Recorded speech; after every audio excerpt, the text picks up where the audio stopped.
Hola a todos, soy Carlos Reyes y en este video les contaré sobre los 5 errores más comunes al utilizar Active Recall y cómo solucionarlos. Si no les suena para nada qué es Active Recall, pues es la mejor técnica de estudio para aprender mejor y salir bien en los exámenes. Tengo un video dedicado a explicarlo en profundidad que les recomiendo que vean primero. Pero en resumen, Active Recall es autoevaluarse durante el estudio para aprender mejor, como hacerse preguntas del tema. Así que vamos con los 5 errores más comunes al escribir esas preguntas y cómo solucionarlos. Y al final les daré un tip bonus, así que asegúrense de quedarse para al final. El primer error es hacer preguntas un poco obvias, y esto sucede sobre todo al inicio cuando recién estamos acostumbrándonos a utilizar Active Recall, y es que a veces la redacción de la pregunta puede hacer obvia la respuesta. Por ejemplo, si yo escribo, ¿me puedo basar solo en una radiografía para hacer el diagnóstico de insuficiencia cardíaca? Puede que aquí muchos de ustedes no estudien medicina y que no tengan ni idea de qué significa insuficiencia cardíaca, pero solamente con la redacción de la pregunta ya saben que la respuesta es no, porque utilicé palabras como ¿me puedo basar solo en la radiografía? Es muy obvio que no. Para evitar este problema, piensen como si estuvieran haciendo preguntas para un examen. Siguiendo el ejemplo anterior, una mejor pregunta sería ¿qué pruebas se necesitan para diagnosticar la insuficiencia cardíaca? Con esa pregunta no estoy revelando cuántas pruebas son, ni tampoco cómo se llaman esas pruebas. Es más, hasta podría ser que la respuesta es que no hace falta ninguna prueba. No lo sé. Y esa es la gracia, que nos esforcemos mentalmente al utilizar Active Recall. De nada sirve si es que es súper fácil responder a las preguntas. El segundo problema es hacer una pregunta muy imprecisa.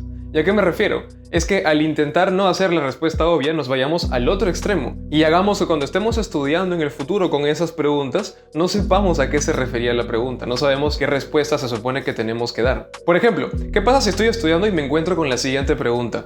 ¿Qué es lo primero que debo hacer con un paciente con neumonía?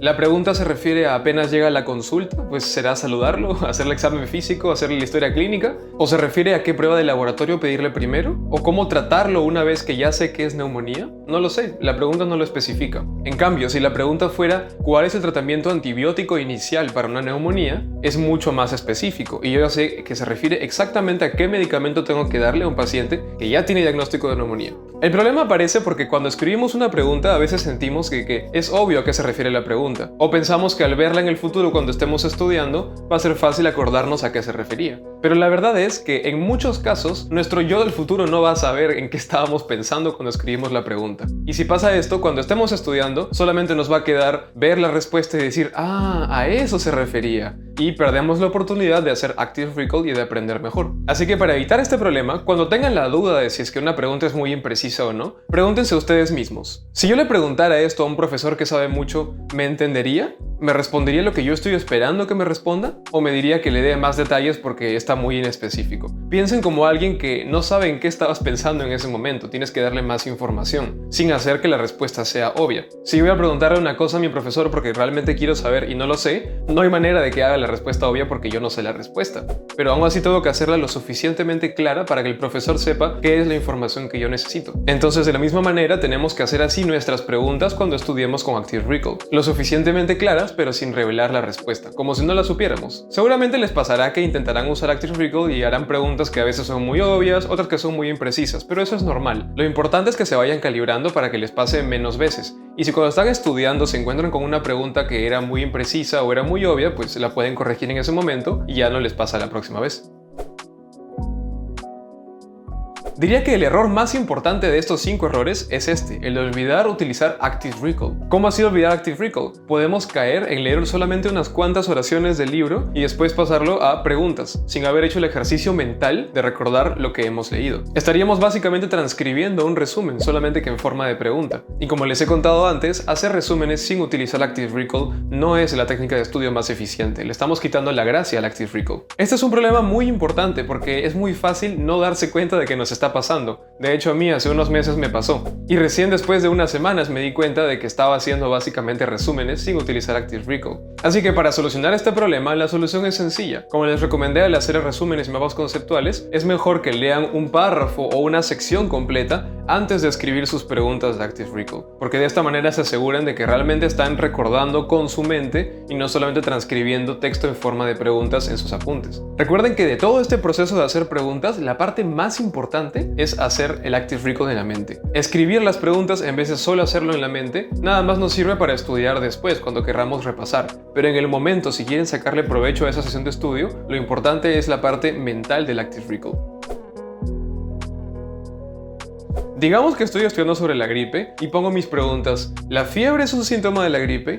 ¿La tos es un síntoma de la gripe? ¿El dolor de cabeza es un síntoma de la gripe? Noten que esas tres preguntas son de sí y no, nada más. Es mucho mejor preguntar ¿cuáles son los síntomas clásicos de la gripe? Y con una sola pregunta ya he puesto todos los síntomas que antes separé en varias preguntas. La lección es entonces no separen datos que pueden ser parte de una misma pregunta. Evidentemente vamos a ahorrar tiempo en escribir menos cosas, pero también vamos a tener otro beneficio, que es que al agrupar estas preguntas en una sola pregunta, en realidad estamos agrupando la información en nuestra mente. Ya no tenemos la información síntoma por síntoma, rodaja por rodaja, sino que tenemos una imagen más completa. Otra causa de que escriban muchas preguntas es que utilicen un libro que tenga muchos detalles, y no está mal leer libros detallados. El problema es que tenemos que aprender a sacar la información importante del libro para poner preguntas sobre eso. No hace falta poner una pregunta sobre cada detallito que tiene el libro. Una solución rápida es evitar a toda costa las preguntas que sean de responder sí o no, porque esas no hacen razonar nada, solamente son de sí o no y pues no ayudan mucho a aprender. La otra solución, como les comentaba, es pensar cómo agrupar esta información que acaban de leer.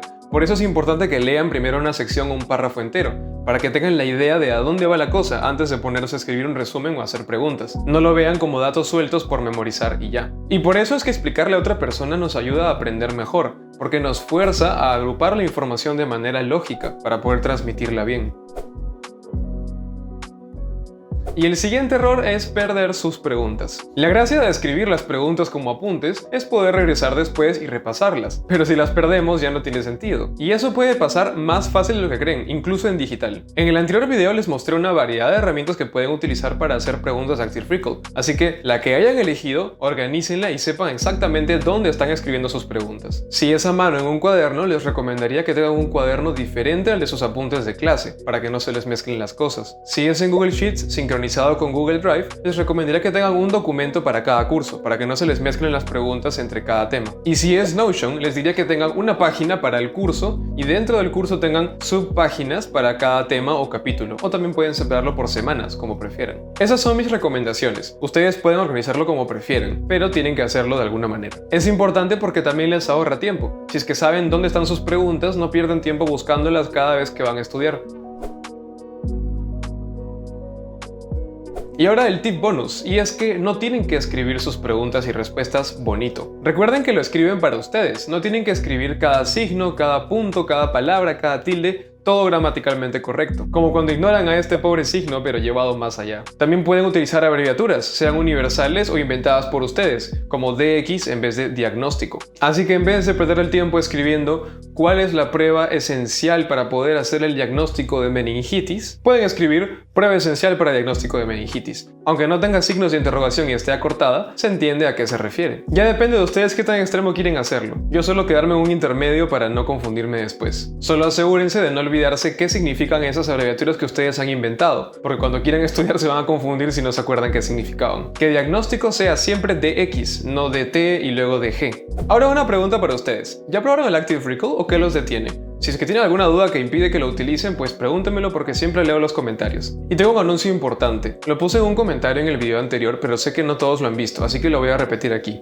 De ahora en adelante voy a subir videos cada 2 semanas en vez de cada semana. Y es que entre estudiar y otras actividades no me alcanza el tiempo para escribir lo que voy a decir, grabarlo, editarlo y publicarlo. Así que descuiden. No he abandonado este canal, solo que para poder mantener la calidad de los videos voy a tener que subir cada 2 semanas en vez de cada semana. Si les gustó este video y no quieren perderse nada sobre estudio y productividad, no olviden suscribirse y darle a la campanita. Espero que les haya gustado mi video. Subo videos cada 2 semanas, no los subiré a 3.